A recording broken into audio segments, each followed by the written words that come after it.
What's going on YouTube? County Gains back again. So today we got 8 things you probably didn't know about NASCAR. Now this is going to be a first time watching this, guys. I've never seen anything about NASCAR, but I get a lot of requests to do this video. Never in my life have watched NASCAR, never seen it, never done nothing with it. So we're going to get straight into this one, guys. Hopefully, you know what I mean, there's some interesting facts about it. All I know is that there's a bunch of fast cars that go around in a circle, kind of like Formula 1. There's a lot of crashes and stuff like that, guys. So let's get right into this one, guys. Like this video, comment down below what you guys want to see next. Make sure to subscribe, and let's get right into it.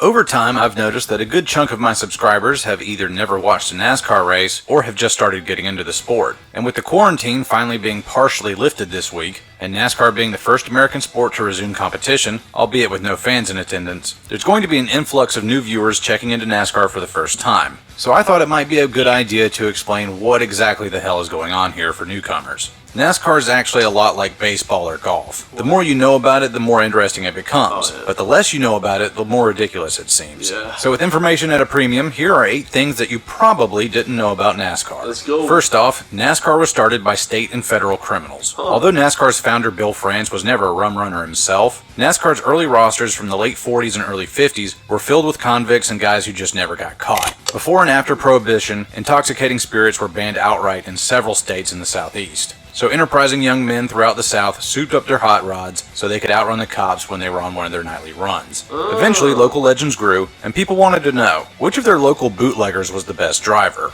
And so tracks and competitions were organized, and at some point somebody had the bright idea to start selling tickets to these get-togethers, and stock car racing was born. Bill France had that makes sense. I actually heard something like that before. I'm not sure. Tagadillion Nights, maybe, something like that. On a beach resident and businessman, as well as a former race car driver himself, saw the growing interest and established the National Association for Stock Car Auto Racing, NASCAR, and the rest was history. While many NASCAR stars had their fair share of run-ins with the law, there was none more famous than the last American hero himself, Junior Johnson. A 50-time winner in NASCAR's top series, Junior Johnson was arrested by federal revenuers in 1956 when he went to fire up his father's still one night. He spent 1 year in federal prison and was eventually pardoned by President Ronald Reagan many years later, although he had begun the appeal process under the Carter administration. But in true bootlegger fashion, if you ever brought this up to Junior while he was still alive, he'd be quick to remind you that he never got caught behind the wheel while he was making one of his runs. Junior gained a reputation on the track for being a tough-as-nails driver and an innovative mechanic.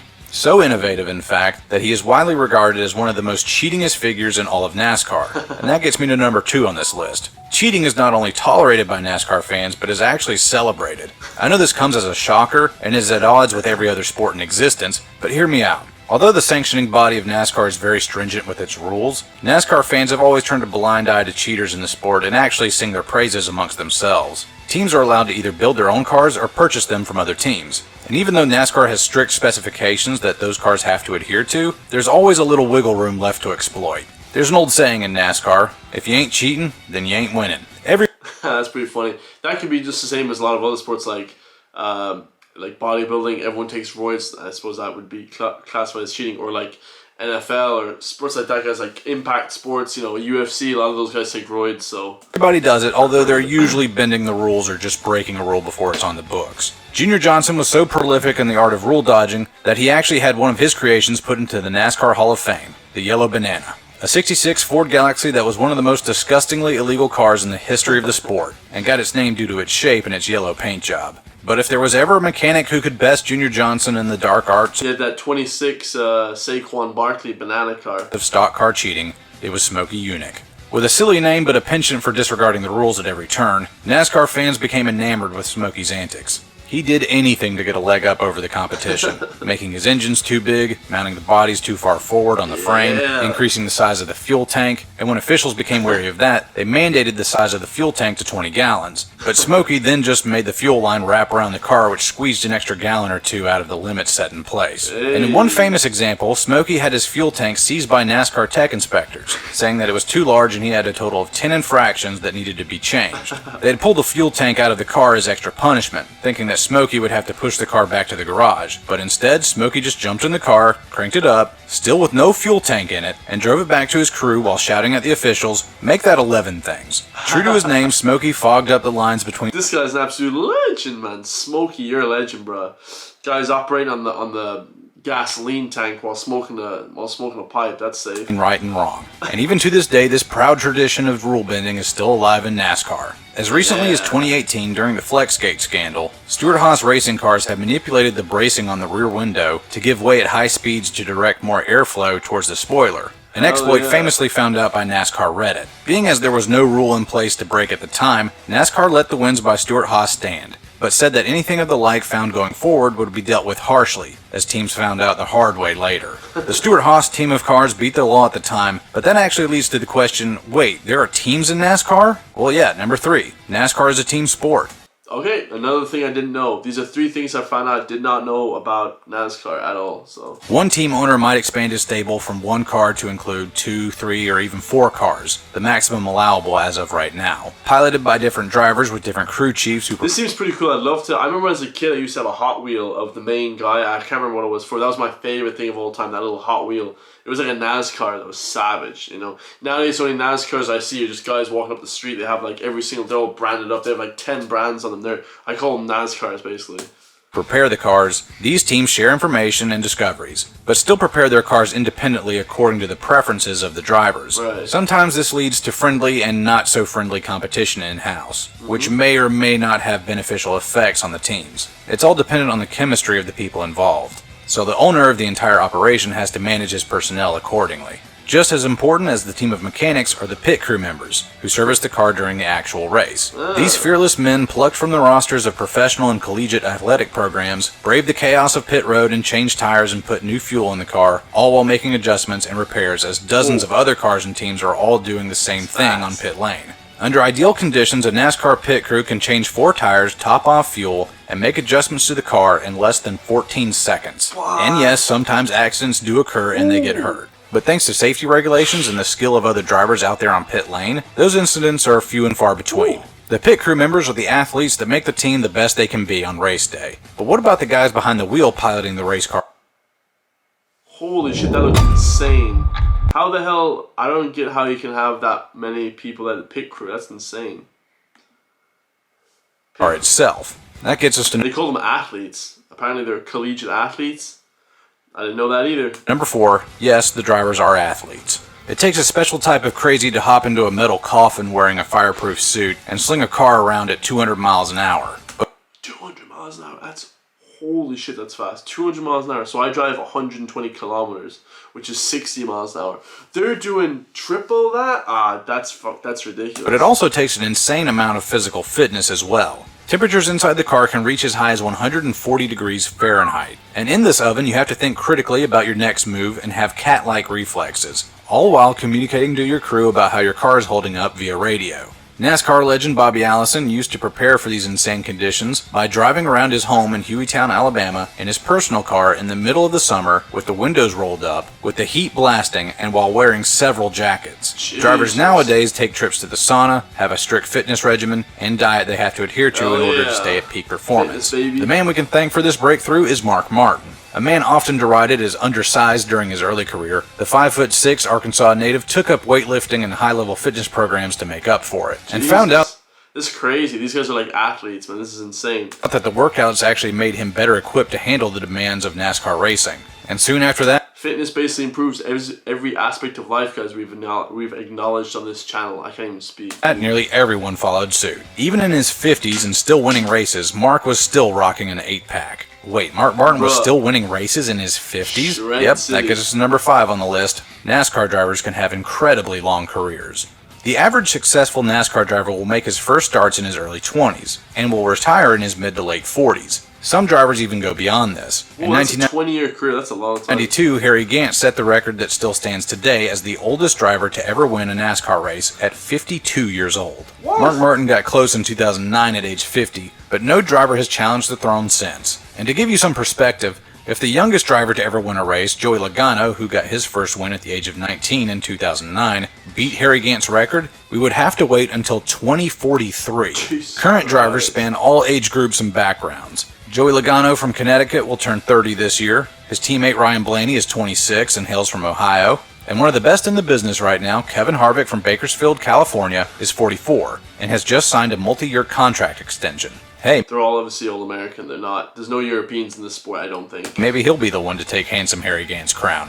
Okay, so we've covered the who, the what, and the why of NASCAR. But as you sit down to watch the race, what should you be keeping your eye on? Yes, there's daring, death-defying moves and beating and banging action happening every so often. But what keeps NASCAR crazies such as myself Jesus, look at the crashes. glued to the TV for the entire duration of the Holy race? hell. Number 6, it's all about strategy. Most NASCAR races are between 400 and 500 miles long. And as you probably guessed, you have to stop for tires and fuel along the way. 500 But miles. when do you do it? That's like from Galway to Dublin is 100 miles. So that's like back and forth like 2.5 times. That's crazy. 3 times. Your tires will wear out faster the harder you push them. So do you just take it easy and make up time in the long run? Or do you push it now and end up losing time as the race goes on? You need to make it to the front in order to win, but when and how you do this matters in the grand scheme of things. Helping the driver and the crew work this out and masterminding the whole plan is the crew chief. He oversees the whole operation and decides what adjustments to make to the car according to the driver's inputs over the All these movies I used to watch as a kid watching NASCAR, it finally makes sense now. radio. He also makes suggestions to the driver on how hard to push the envelope. Some drivers like their crew chief to handle the mental heavy lifting. Others prefer to run at their own pace and just let the crew chief worry about adjustments. Either way, pairing the right drivers with the right crew chief is crucial to ending up in victory lane at the end of the day. Gotcha. But there's one other guy in this conversation that we haven't talked about yet, the spotter. That gets us to number 7. Drivers can't actually see that much inside of their cars. Due to safety regulations, drivers are pretty much bolted into their seats and their head movement is very limited. So to help with this, drivers have spotters that communicate with them constantly, telling them where the other cars are out on the track, if there's a wreck up ahead, or what the leader is up to. These crew members, perched high atop the press box, are usually family members of the driver or former drivers themselves, who are handpicked based on their ability to communicate effectively with. This is actually pretty cool. It's very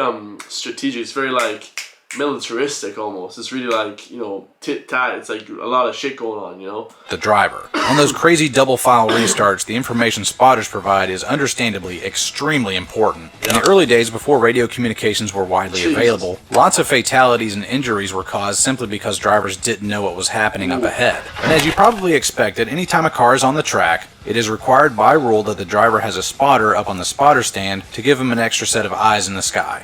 Veteran drivers usually only have essential communications with their spotter and crew chief, as they can almost read each other's minds. However, newer drivers typically have a lot more radio traffic, as the spotter kind of doubles as a cheerleader and guide. And here's the coolest part about all this radio chatter: you can actually listen in. Using various apps on NASCAR.com or by renting a scanner at the track itself, you can pick a driver and listen in on all the back and forth action for yourself. And yes, sometimes the teams listen in on each other to see what kind of strategies they're cooking up. So don't be surprised if they start talking in code.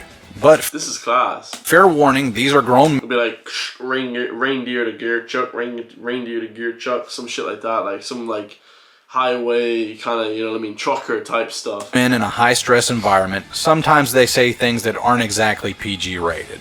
So think twice about having your Yeah, absolutely. I bet. Kids join in. Some tracks, though, are so massive that they require multiple spotters in different locations to help out the driver. Jesus. And that gets us finally to number 8. NASCAR goes to a lot of very different racetracks, and yes, we even make a few right-hand turns. Every driver in the series has to have a mastery of different disciplines in racing. Whether we're talking about the 2-mile and up super speedways, the half-mile short tracks, or the twisting and turning road courses, by the end of the 36 race schedule, every driver will have been put through a gauntlet of demanding venues. Damn. Tracks come in all shapes and sizes. This seems really hard, this sport, I'm not gonna lie. And some of the lower divisions, NASCAR's minor leagues, even race on dirt. These circuits dot the U.S. landscape, from major markets like Atlanta and Las Vegas to small towns tucked away in the southeast like Bristol and Martinsville and everywhere in between. There are no away games, so to speak, in NASCAR, but with the vast majority of teams being located in North Carolina, having to pinball across the U.S. is a demanding effort in its own right, as hauler drivers will work around the clock driving a garage on wheels to and from each racetrack during the year. The crews and drivers will fly out to the track a few days before the race and spend hours running practice laps until they're finally happy with the car and move on to qualifying time trials to set the field, where the fastest driver starts at the front, also known as the pole position. Well, that about wraps it all up. 8 things you might not have known about NASCAR. Hopefully this video... Alright guys, I didn't know any of those things. I'm going to add a 9th one to that as well, guys. And I'm going to say people watch this sport a lot for the crashes as well. So, yeah, that's what the comments all said. They said the crashes are the most spectacular, which I'm going to do a video about next, guys. Like this video, guys. Comment down below. As always, subscribe. Love you guys all, and I'm out.